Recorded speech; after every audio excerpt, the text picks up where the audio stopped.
Bonjour, je m'appelle Raphaël Brochu, je suis physiothérapeute. Puis aujourd'hui, on va regarder ensemble comment guérir d'une commotion cérébrale, ce qui se veut un guide explicatif. Donc, mon but aujourd'hui, c'est d'essayer de faciliter l'accès à l'information sur comment gérer, guérir d'une commotion cérébrale. Ça s'adresse aux parents des joueurs d'équipes de football, d'entraîneurs, des athlètes. N'oubliez pas que jamais cette vidéo-là remplacera une vraie consultation en clinique avec un professionnel de la santé. Si jamais vous avez besoin de consulter un professionnel, bien, assurez-vous que cette personne-là ait l'habitude de gérer des commotions cérébrales, puisque ce n'est pas tout le monde qui gère ce type de problème-là. Donc, c'est quoi ça, une commotion cérébrale? Bien, premièrement, pour avoir une commotion cérébrale, ça prend une force impulsive qui est transmise jusqu'au cerveau.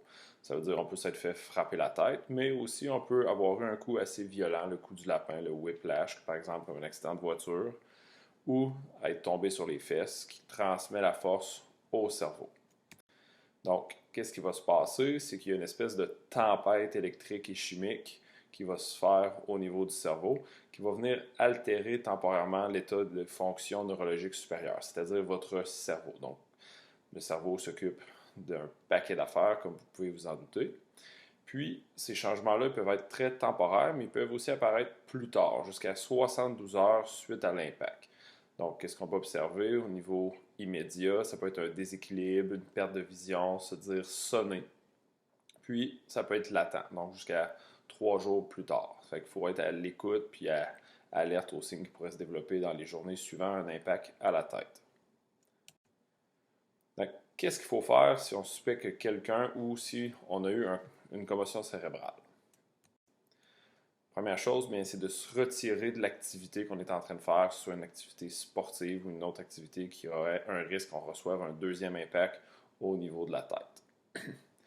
Ensuite, bien, il faut consulter un professionnel de la santé. Si vous avez un doute pour la santé immédiate ou vous voulez vraiment être rassuré, bien, l'urgence médicale sera toujours là pour vous.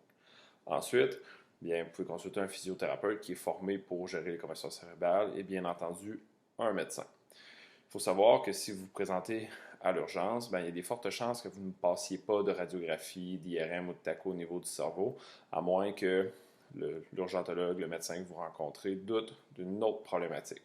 Parce qu'on ne peut pas voir la commotion cérébrale sur une imagerie médicale standard. Alors, qu'est-ce qui pourrait dire que vous avez fait une commotion cérébrale, mis à part avoir reçu un coup à la tête? Bien, voici les signes et symptômes. Bien entendu, on peut avoir des maux de tête, se sentir étourdi, il peut y avoir de la fatigue, de la faiblesse, on peut se sentir somnolent. On peut avoir aussi des changements au niveau visuel, la vision brouillée, des points lumineux. Certaines personnes vont avoir des maux de cœur, vont être malades, vomir. On peut aussi avoir des problèmes d'équilibre, tituber suite à l'impact.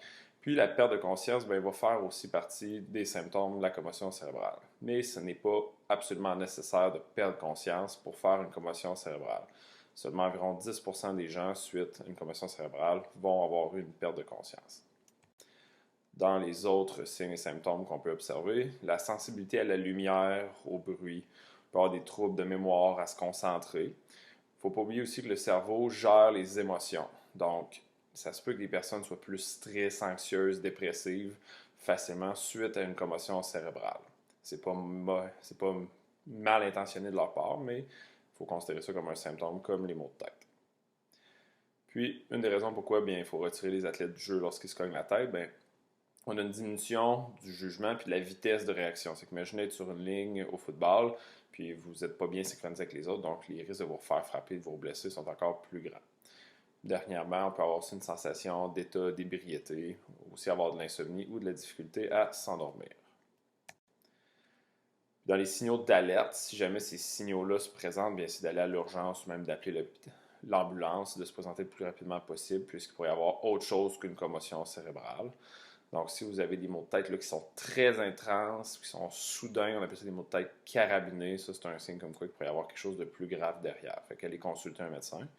Si vous n'arrêtez pas de vomir, même chose, si quelqu'un convulse, donc on s'entend que c'est le gros bon sens qui prend le dessus ici. Aussi, des changements de comportement majeurs. La personne est agitée, est irritable, il n'y a plus rien à faire avec elle, aller à l'hôpital. De la difficulté à voir, entendre, marcher et parler. Être très confus, désorienté, puis un autre signe, d'avoir une pupille de dilatée. Mais c'est un signe neurologique parmi tant d'autres qui peuvent être présents. Donc, voici pour nos définitions. Maintenant, on va tomber dans le plus vif du sujet. Qu'est-ce qu'il faut faire suite à la commotion cérébrale? Est-ce que je peux regarder des écrans? Est-ce que je peux retourner à l'école? Est-ce que je dois faire du sport? Si j'ai mal dans le cou, qu'est-ce que ça fait? Donc, qui aller consulter? Bien entendu, vous en douterez, je veux favoriser que vous ayez voir un physiothérapeute, mais un physiothérapeute qui est formé pour les commotions cérébrales. Donc, qu'est-ce qu'on va faire ensemble? C'est de vous expliquer quoi faire au jour le jour, comment progresser, puis répondre à toutes vos questions. Puis on va aussi évaluer votre cou, le contrôle oculomoteur, c'est-à-dire la façon dont vos yeux bougent, puisque suite à une commotion cérébrale, il y a des gens qui peuvent avoir des problèmes à ce niveau-là, puis ça peut entretenir les symptômes. On va aussi évaluer votre système vestibulaire, qui est le système qui est au niveau de votre oreille interne, qui permet de savoir quel mouvement vous êtes en train de faire, de quelle façon vous déplacez. C'est très important pour l'équilibre. Puis même au besoin, on peut évaluer votre mâchoire si vous avez eu un coup plus au bas du visage. Bien entendu, il y a aussi les médecins qui peuvent vous aider. Ça, ce sera plus peut-être pour les commotions persistantes, complexes, si vous avez besoin de médication ou d'autres tests d'imagerie. Puis aussi, dans notre équipe, il y a les neuropsychologues, mais de base, ce ne sera pas nécessairement une consultation en neuropsychologie, c'est plus pour les commotions qui sont persistantes ou complexes. Donc, quoi faire pour guérir? On va partir du principe de la batterie d'énergie. Fait qu'on fait une mise en situation. Mettons, vous n'avez jamais eu de commotion cérébrale de votre vie. Puis là, depuis plusieurs semaines, vous dormez peu, vous mangez mal, vous êtes stressé, vous travaillez beaucoup. Fait qu'on s'entend que votre batterie d'énergie, elle va commencer à diminuer tranquillement. Donc, si vous avez jamais été dans cette situation-là, ou si vous l'avez déjà été, vous allez pouvoir comprendre que, à force de ne pas dormir, trop travailler, notre batterie d'énergie va diminuer. Ce qui va faire en sorte que c'est possible qu'on ait des maux de tête, qu'on se sente irritable, fatigué, même avoir des étourdissements. Fait que qu'est-ce qu'on fait dans ce temps-là si on est trop stressé, on n'a pas assez mangé ou mal dormi? Bien, il faut se reposer, manger mieux, faire du sport pour que notre batterie réaugmente progressivement. Fait que voici un graphique qui vient regarder ce qu'on vient de se dire ensemble. Donc, en haut, à gauche, la batterie est pleine, on a un bon niveau d'énergie, on a bien dormi. Là, surcharge de travail, manque de sommeil, des mauvaises habitudes de vie, la batterie diminue. Qu'est-ce qu'on fait? On prend des vacances, du repos, on prend soin de soi, on guérit, notre batterie d'énergie augmente. Bien, c'est un peu le même principe qui se passe avec la commotion cérébrale, sauf que au lieu de se faire sur plusieurs semaines, lorsque vous avez un impact au niveau de la tête, mais ça va être soudain. Il y aura une tempête électrique, chimique, comme on dit au début de la présentation, ce qui va entraîner une diminution importante et soudaine du niveau d'énergie de la batterie. Donc, un autre petit graphique ici pour l'illustrer. Une belle journée, vous êtes en forme, vous vous cognez la tête violemment, commotion cérébrale, diminution importante et rapide de votre niveau d'énergie. Donc là, qu'est-ce qu'il faut faire suite à ça? Bien, vous l'aurez peut-être deviné, il faut se reposer. Puis on va conseiller un minimum de 2-3 jours afin de limiter encore plus la perte d'énergie. Imaginez, vous avez déjà baissé votre batterie d'énergie de beaucoup, puis là, vous continuez vos activités, vous continuez d'être actif, vous allez la baisser encore plus, donc ça va être plus difficile de la remplir et de guérir. Encore une fois, c'est un arrêt relatif des activités. Ne vous enfermez pas dans votre chambre et ne vous obligez pas à ne plus rien faire du tout, du tout. Vous pouvez quand même sortir un peu de chez vous, aller marcher, prendre ça relax. Puis, il faut considérer aussi que le repos prolongé peut avoir des effets indésirables. Encore une fois, on se remet en mise en situation où est-ce que vous n'avez jamais fait de commotion cérébrale de votre vie, puis là, vous décidez de rester couché 3 semaines dans votre lit. On s'entend tous pour dire qu'après 3 semaines couché dans votre lit, c'est bien possible que vous soyez plus fatigué, vous ayez moins de motivation puis moins d'énergie. Donc, il y en est de même pour la commotion cérébrale. De trop se reposer pendant des semaines et des semaines, voire des mois, bien, vous allez vous déconditionner, puis ça pourrait être pire, ça pourrait être plus long pour votre récupération. Donc, qu'est-ce qu'on veut faire ici? On a eu notre première partie où est-ce que notre batterie d'énergie était pleine, on se cogne la tête. Puis là, de jour en jour, on va finir par guérir. Le corps va toujours vouloir guérir si on lui donne la bonne intensité d'effort, si on lui donne les bons nutriments. Donc, on va continuer de parler de toutes ces étapes-là. Donc, conseils et stratégies pour le repos initial. Ici, on parle des 2-3 premiers jours, voire au maximum 2 semaines. Donc, ce qu'on veut faire, c'est diminuer l'activité du cerveau en limitant tout ce qui pourrait occasionner une dépense énergétique à notre cerveau. C'est-à-dire, une chose qui est pas mal présente de nos jours, c'est la consommation d'écrans lumineux. Par ça, on va dire téléphone, cellulaire. Donc, en soi, ce n'est pas néfaste, ce n'est pas mauvais de regarder des écrans, c'est juste que ça coûte très cher à votre cerveau de regarder les écrans. Donc, si vous mettez toute l'énergie de votre batterie d'énergie dans 1 heure de téléphone, puis qu'après ça, vous n'avez plus d'énergie pour rien faire, bien, vous allez avoir des symptômes, puis vous allez évoluer moins vite. Ensuite, les activités intellectuelles, de faire la lecture, des études, des devoirs, ça aussi, ça va demander beaucoup d'énergie à votre cerveau. Donc, encore une fois, les premières journées, on veut limiter ça. Puis, les activités physiques et sportives. Bien entendu, on ne veut avoir aucun risque de contact à la tête de nouveau pour éviter de faire baisser encore plus notre batterie d'énergie.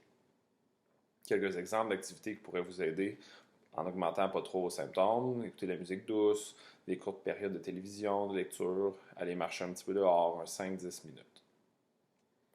Puis, dans les autres trucs aussi qu'on pourrait ajouter pour essayer de diminuer l'impact que les écrans pourraient avoir sur votre énergie, d'avoir des filtres jaunâtres. Donc, au niveau des cellulaires, au niveau des ordinateurs, il y a toutes des applications. Puis des fois, il y a des modes directement intégrés dans votre cellulaire ou dans votre ordinateur qui peuvent vous permettre de faire ça. Donc, on continue dans nos stratégies. On va vouloir fractionner les efforts cognitifs et physiques. Prendre souvent des petites pauses. Au lieu de faire 1 heure de lecture en continu, comme la ligne orange, où est-ce que là, vous faites de la lecture. Puis là, là, je commence à fatiguer, ça fait 30-45 minutes. Je commence à avoir des symptômes, un petit peu mal à la tête. Puis là, non, je me suis fatigué. Je demeure vraiment en dessous du seuil d'apparition des symptômes, qui est la ligne rouge. Parce que votre corps, votre cerveau, va vous envoyer des signaux lorsque votre batterie d'énergie diminue, descend trop. Vous allez vous mettre à avoir les symptômes qu'on parlait tout à l'heure, soit les maux de tête, les étourdissements. Donc, le but de cette stratégie-là, c'est de prendre souvent des petites pauses de la ligne en bleu pour éviter de trop diminuer notre batterie d'énergie. Donc, on parlait de prendre des petites pauses, mais on peut aussi alterner entre différents types d'activités. Des activités où est-ce qu'on va être au repos, des activités intellectuelles, des activités physiques, mais sans augmenter de façon significative nos symptômes. C'est quoi ça de façon significative? C'est-à-dire que pendant que vous faites une activité, c'est pas grave si vos symptômes augmentent légèrement. On parle de 1 à 2 points sur 10 dans une échelle d'intensité de douleur sur 10. Donc, si déjà à la base, vous avez des maux de tête à 2, 3 sur 10, faites une activité et ça augmente à 3, 4, c'est correct, c'est pas plus grave que ça, tant que lorsque vous arrêtez, ça diminue rapidement, fait qu'à l'intérieur d'1 heure. Si jamais vous faites une activité, puis là, vos symptômes augmentent beaucoup, des maux de tête à 6, 7 sur 10, puis ça prend 2 jours vous en remettre, clairement, c'était trop intense. Fait qu'on a ici d'autres exemples. On parlait de marche, s'allonger, écouter de la musique douce, faire un petit peu de lecture. Puis ça, on répète ça, ces blocs-là, plusieurs fois dans la journée. Donc, on a parlé que notre cerveau devait récupérer, devait reprendre de l'énergie. La meilleure façon que notre cerveau a pour récupérer, bien, c'est de dormir. Fait que le sommeil, c'est essentiel pour recharger votre batterie d'énergie. Puis c'est normal de dormir plus les premiers jours du TCCL, de la commotion. Ce sont des synonymes, TCCL et commotion cérébrale. Dans les trucs qu'on veut faire pour essayer de favoriser la qualité de notre sommeil, bien, d'éviter les écrans au moins 1 heure avant de se coucher. De s'instaurer une routine pour conditionner notre corps à vouloir dormir, à se préparer. Si la nuit de sommeil est insuffisante, bien, vous pourriez avoir trop déchargé votre batterie la veille. Donc, on va voir un petit peu plus loin une illustration de ça. Puis encore une fois, mise en situation de la vie sans commotion cérébrale. Il y a des journées où est-ce qu'on va être un peu plus fatigué, des journées qu'on va être plus en forme. C'est normal que suite à la commotion cérébrale, il y a des journées où est-ce que vous allez mieux vous sentir, des journées où vous allez moins bien vous sentir, puis parfois vous n'allez pas trop savoir pourquoi. Une des erreurs qu'on voit de temps en temps avec nos patients, c'est que dès qu'ils ont une meilleure journée un petit peu, que là, leur batterie commence à être plus remplie, les gens vont se mettre à en faire beaucoup, beaucoup, beaucoup, puis au final, ils vont vider leur batterie d'énergie, puis là, les jours suivants, ils vont s'en ressentir. Encore une fois, un petit graphique pour vous aider à mieux comprendre. Donc, à gauche, votre batterie commence à être plus rechargée, vous vous levez le matin, vous êtes en forme, vous dites « Hey, let's go aujourd'hui, je planche mon ménage, je lave la voiture, je fais à manger. » Donc là, vous avez une dépense d'énergie importante. Oh, fin de la journée, vous commencez à avoir des maux de tête, vous êtes étourdi, vous êtes c'est pas grave, je vais dormir bien cette nuit. Mais là, votre nuit de sommeil n'est pas suffisante. Ce qui fait en sorte que vous le réveillez le lendemain matin, puis vous êtes encore en dessous du seuil d'apparition de vos symptômes. Parce qu'on se rappelle, quand votre corps, votre cerveau est trop fatigué, que votre batterie d'énergie vous dit là, il faudrait que tu te reposes, mais vous allez avoir des symptômes. Pareil comme votre cellulaire qui va vous envoyer des notifications pour vous dire OK, là, tu as 20% de ta batterie d'énergie, recharge-moi. Mais votre corps, lui, va vous envoyer des signaux. C'est que les symptômes de la commotion cérébrale. Puis là, cette journée-là, ben là, vous êtes obligé de refaire certaines tâches. Donc, vous vous fatiguez. Puis là, ça peut prendre plusieurs journées de suite, comme ça, de récupérer d'une journée où est-ce que vous avez trop dépensé d'énergie. Toujours à prendre en considération quand ça commence à bien aller, c'est pas le temps d'exagérer. Dans nos autres questions qu'on se fait souvent poser, est-ce qu'on peut laisser dormir quelqu'un suite à une commotion, suite à un TCCL? La réponse simple est oui. On peut laisser dormir quelqu'un. Comme on vient de dire, le cerveau il a besoin de récupérer, il a besoin de recharger sa batterie d'énergie. Donc, on peut laisser dormir la personne. Cependant, on peut aller monitorer. Est-ce que la personne respire? Est-ce que la personne est agitée?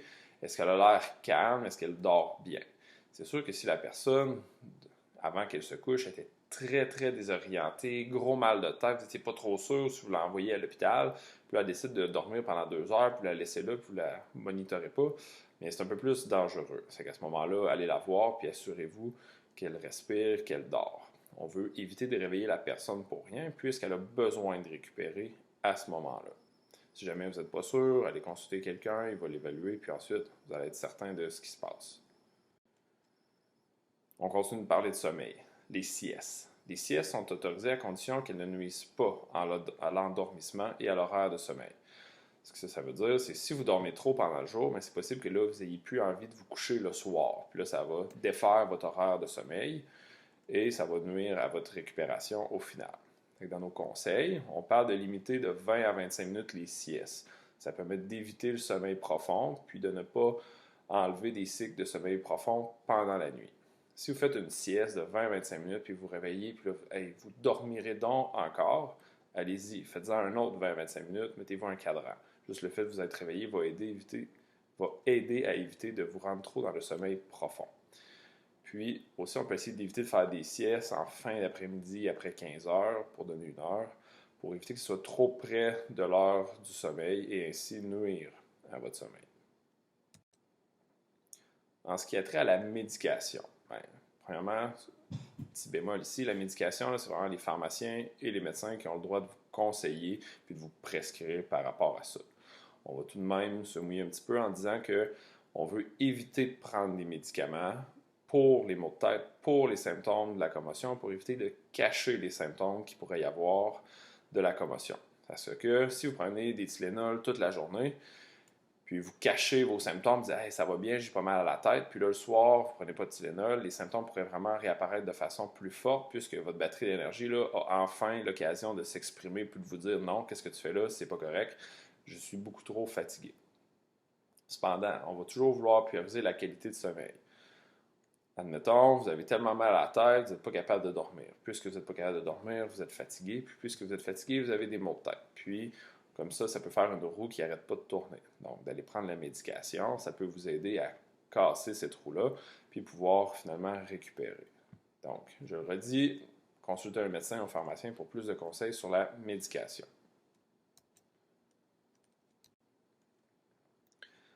Dans les autres sources énergivores qu'il faut considérer aussi dans notre repos initial, bien, il y a la lumière, le soleil, les écrans. On peut porter des lunettes, avoir des écrans jaunâtres. Il faut aussi considérer le bruit ambiant. Au besoin, si vous avez besoin de sortir et ça vous dérange, on porte des bouchons, on limite son exposition. Mais encore une fois, de trop éviter à long terme sera potentiellement problématique. Donc, il faut se réexposer de façon progressive. Dans nos autres considérations, le transport. Même si vous n'avez pas fait de commotion cérébrale, on s'entend pour dire que si vous faites 4, 5, 6 heures de voiture, vous allez sortir de la voiture, vous pouvez être fatigué d'avoir fait le trajet en voiture. C'est la même chose pour les gens qui ont fait une commotion cérébrale. Il faut le considérer comme une source énergivore potentiellement problématique. Si vous avez fait une commotion, puis là vous décidez de faire 10 heures de voiture parce que vous partez en vacances, attendez-vous à être très fatigué et avoir des conséquences de cela. De venir qu'à changer vos plans pourrait être une bonne idée. Ensuite, l'alimentation. Il arrive que les gens, suite à une commotion cérébrale, vont avoir des nausées, des vomissements, puis ils n'auront pas le goût de manger. Il faut savoir que votre cerveau, c'est une grosse machine qui utilise beaucoup d'énergie. Votre cerveau va utiliser 80% du glucose sanguin lorsque vous allez faire un effort cognitif que le restant de votre corps est au repos. Donc, ça veut dire qu'il faut s'alimenter. Donc, qu'est-ce qu'on va favoriser? Bien, ça peut être des fruits, le pain, les pâtes. Ou si vous n'avez vraiment pas faim, mais c'est de prendre souvent des petites collations pour ne pas manquer d'énergie. Puisqu'un des symptômes de l'hypoglycémie, de manquer de sucre dans notre sang, c'est d'avoir des maux de tête et se sentir étourdi. Donc, si déjà vous avez fait une commotion cérébrale, vous n'êtes pas capable de vous nourrir, c'est possible que vous soyez étourdi ou avoir des maux de tête puisque vous manquez de glucose. Donc, c'est à considérer aussi. Puis, dans nos dernières considérations, on veut éviter toute consommation d'alcool, puisque lorsqu'on consomme de l'alcool, on peut être étourdi, avoir des maux de tête, se sentir déshydraté, puis ça augmente aussi notre niveau inflammatoire dans tout notre corps de façon générale. C'est très déconseillé. Souvent, les gens, même une petite coupe de vin, une petite bière, vont avoir des effets vraiment néfastes le lendemain, puis ils sont toujours surpris à quel point ça les a affectés. Donc, évitez le plus possible. Pour ce qui est de la caféine, essayez de garder votre consommation habituelle. 2 à 3 tasses par jour au maximum, selon les recommandations de Santé Canada. Pourquoi? Bien parce que si vous êtes habitué d'avoir votre petit café le matin ou un autre café le midi, puis là, vous arrêtez de prendre la caféine en vous disant, ben là, ça me stimule, ça peut peut-être m'empêcher de bien dormir. Et vous pourriez avoir des symptômes de sevrage, qui sont encore une fois des symptômes de la commotion cérébrale, les maux de tête, l'irritabilité. Donc, de ne pas prendre de café 7 à 8 heures avant le sommeil restera toujours une bonne idée. Donc là, on vient de parler beaucoup du début de la gestion de la commotion cérébrale. S'il y a un grand message à retenir, c'est vraiment la batterie d'énergie. Lorsque vous posez une question, est-ce que je peux faire telle ou telle activité physique ou cognitive, dites-vous, est-ce que ma batterie d'énergie me permet d'avoir assez d'énergie pour pouvoir le faire? Est-ce que ma batterie est en train d'envoyer des signaux et de me dire, OK, là, tu commences à avoir mal à la tête, prends une petite pause. Une fois que cette première étape-là est faite, vous êtes capable de vous activer, il va y avoir le retour à l'activité cognitive et physique qu'on va vouloir commencer ou même plus progresser parce que vous allez déjà avoir fait certaines de ces étapes-là. Donc, retour à l'activité, principe de base. Les patients vont être encouragés à augmenter graduellement autant les activités physiques que cognitives.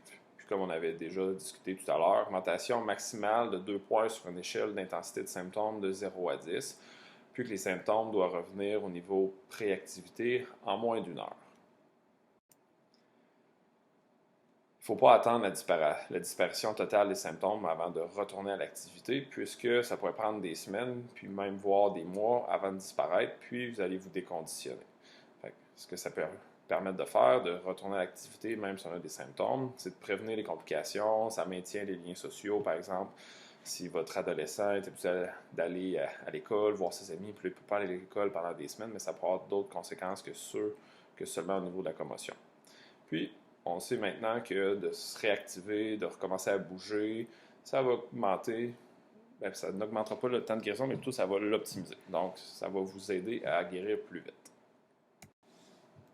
Dans nos principes de base, si on a des augmentations importantes des symptômes, on veut interrompre l'activité, revenir à l'étape d'avant ou même la répéter la journée suivante pour être sûr que ça se passe bien.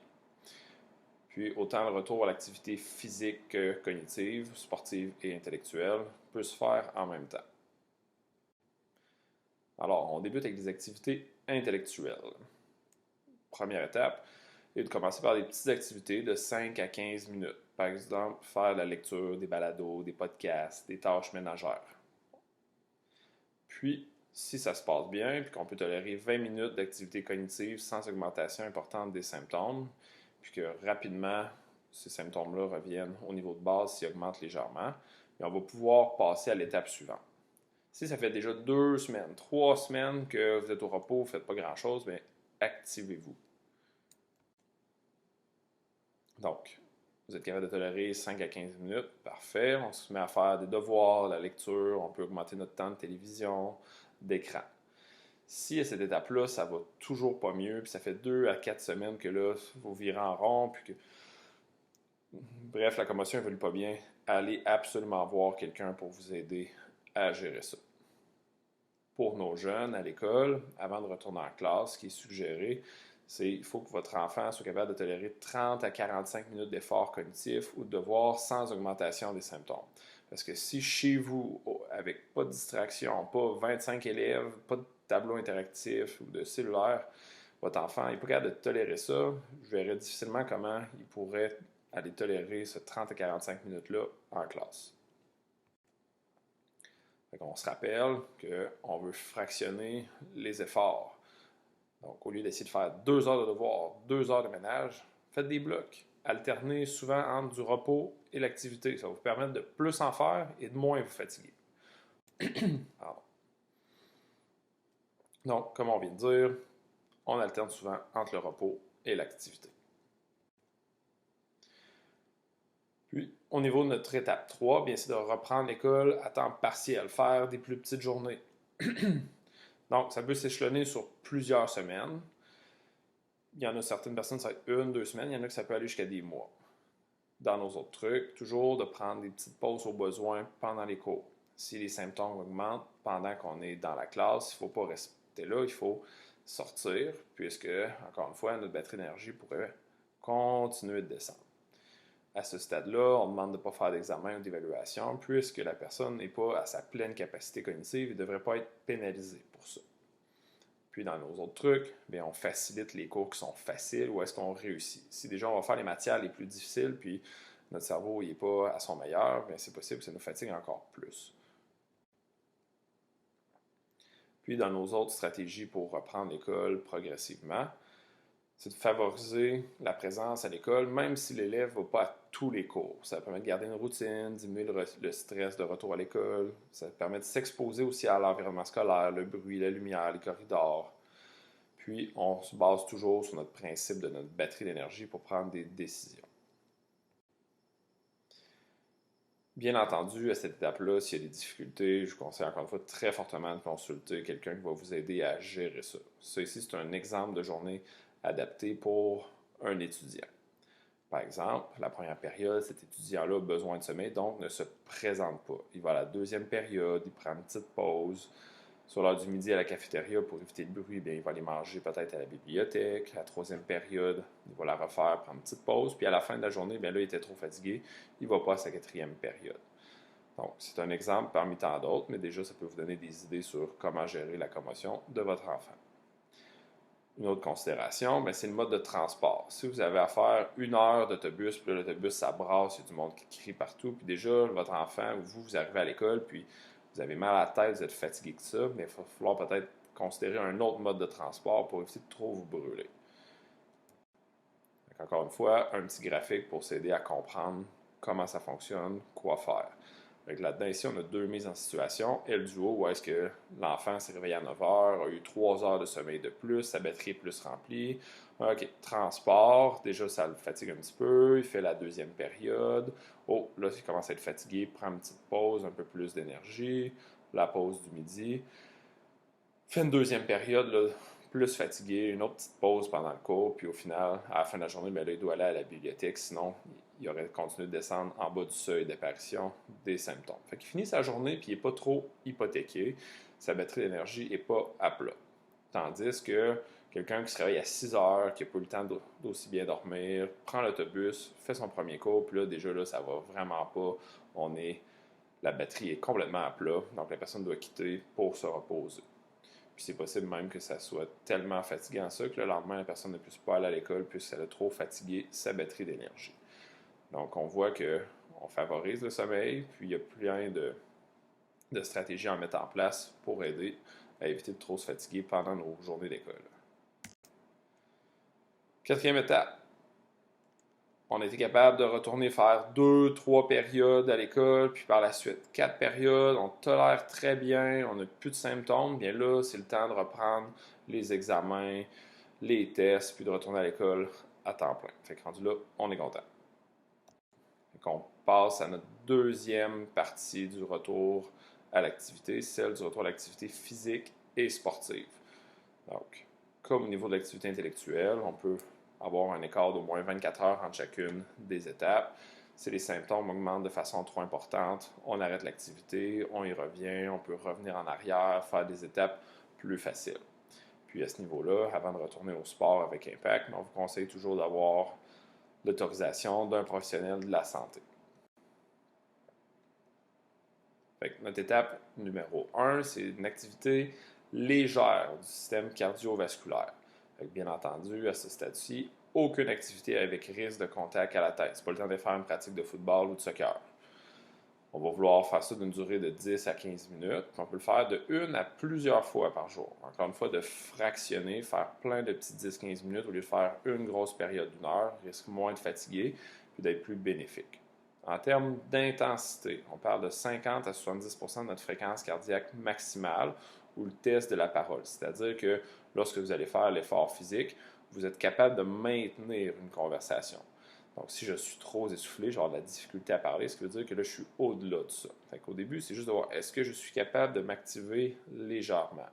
Dans nos exemples d'activité, la marche, c'est toujours un must. Souvent, les gens sont capables de bien le tolérer.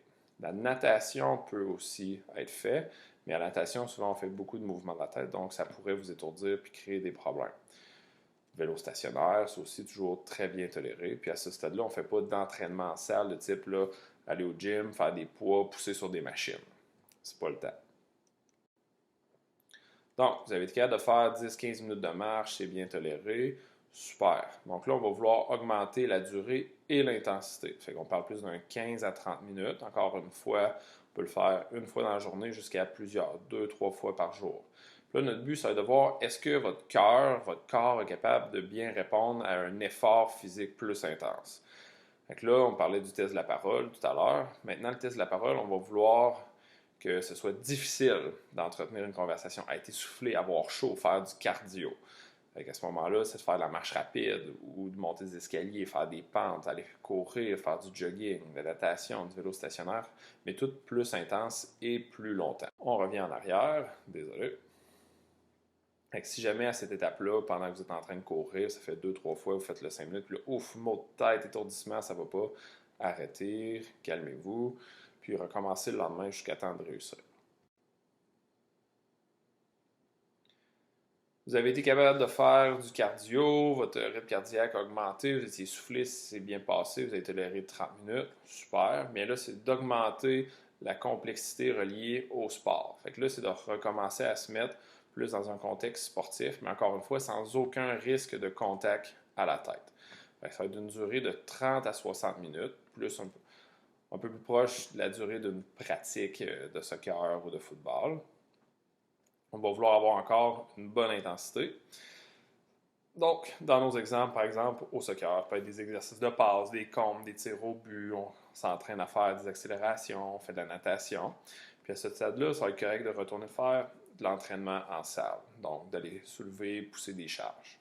Bien entendu, quand vous allez retourner en salle, si vous faites ça la première fois, ce n'est pas le temps d'aller mettre 100% de votre charge. Allez-y progressivement. Mettez la moitié des poids, puis ensuite 75% de votre charge habituelle pour finir plus avec 100%. Et maintenant, là, vous avez été capable de retourner faire du sport. Vous dites, hey, ça serait le temps là, de recommencer à faire toute ma pratique avec mon équipe. Mais c'est bien important d'avoir complété le retour aux activités intellectuelles. D'être retourné à l'école à temps plein, puis de ne plus avoir aucun symptôme avant de passer aux étapes suivantes. Donc, qu'est-ce qu'il faut faire pour maintenant être en mesure de faire nos pratiques? Bien, la première pratique, ça va être sans aucun contact ni mêlé. Par exemple, pas de 12-12 au football, pas de mini-match au soccer. Ce qu'on doit faire, puis c'est un travail vraiment de coordination avec les entraîneurs, c'est de s'assurer que l'athlète est bien identifié, qu'il y a un dosseur de couleur distinctive pour dire, OK, celui-là, il ne faut pas qu'il fasse de contact, il ne doit pas avoir de risque de contact à la tête. Fait qu'on complète la pratique comme ça se passe bien, super. On peut alors aller à l'étape suivante, qui est de faire un entraînement complet avec contact. C'est toujours indiqué que ce soit un professionnel de la santé qui valide que oui, vous êtes prêt à recevoir des contacts de nouveau. Puis, on doit faire ça au moins 24 heures avant la compétition. Si on a fait un entraînement avec contact le matin, puis on a un match le soir, bien, on ne devrait pas faire notre match le soir. Il faudra attendre au moins au lendemain pour s'assurer qu'il n'y ait pas des symptômes qui réapparaissent en fin de journée ou le lendemain matin au réveil. Puis bien entendu, absolument aucun symptôme doit être présent à ce stade-là. Si jamais il y en a qui apparaissent, il faut revenir en arrière puis se questionner sur qu'est-ce qui a été fait, qu'est-ce qui a été manqué. Puis, la dernière étape, le retour au jeu. Donc là, on peut faire nos matchs de football, faire des plaqués, nos matchs de soccer, baseball, nos compétitions de cheerleading, etc. Fait que le but de ça, c'est d'évaluer comment l'athlète va en situation de jeu. Donc, il faudrait faire un suivi avant, pendant et après le match avec l'athlète pour s'assurer que tout est correct. Puis là, par la suite, on peut le laisser aller de vivre sa saison comme à l'habitude. Bien entendu, aucun symptôme. Si jamais il y a des symptômes, bien là, il faut se questionner. Puis, on retourne à l'étape 3, c'est-à-dire où est-ce que là, il n'y a aucun contact, on ne fait pas des pratiques au complet. Rendu là, c'est du cas par cas. Vous devez avoir quelqu'un qui vous accompagne pour mieux gérer tout ça. Une question qu'on se fait souvent poser, bien, ça va prendre combien de temps de guérir de ma commotion cérébrale? Donc, il faut savoir que la majorité des commotions cérébrales reliées au sport vont se résorber progressivement, sans complications, lorsque j'irai qu'une brève période de repos suivie d'un retour progressif à l'effort. C'est pas mal ça qu'on a parlé depuis une demi-heure. On se repose 1, 2, 3 jours, on se réactive progressivement, autant au niveau intellectuel que physique, en basant nos décisions sur notre batterie d'énergie qui va nous dire si on a trop forcé ou si on est trop fatigué. En moyenne, suite à une commotion cérébrale chez les enfants et les adultes, on peut parler de 19,8 jours. C'est à peu près 3 semaines pour retourner au sport. Il faut savoir que chez les jeunes de 13 à 17 ans, c'est eux qui ont des symptômes qui perdurent le plus. Donc, après 4 semaines, on va quand même avoir 40% de nos jeunes qui vont encore avoir des symptômes. Puis, vous voyez, plus qu'ils sont jeunes, moins il y aura de ces symptômes-là qui seront présents. Donc, afin d'assurer une guérison optimale de la commotion cérébrale, n'attendez pas des semaines avant de consulter. Plus vous consultez rapidement, plus ça va être facile de la gérer, votre commotion, puis d'éviter d'avoir un retard. Bien entendu, si vous êtes capable, allez-y la première semaine, le plus rapidement possible. Si jamais ce n'est pas le cas, bien après 2 semaines, s'il n'y a pas d'évolution, consultez. J'espère que ça va vous aider à mieux gérer votre retour à l'activité physique ou celui de vos enfants. Puis je vous souhaite un bon retour à l'activité. Puis pour ceux qui seraient intéressés, voici les références que j'ai utilisées dans ma présentation.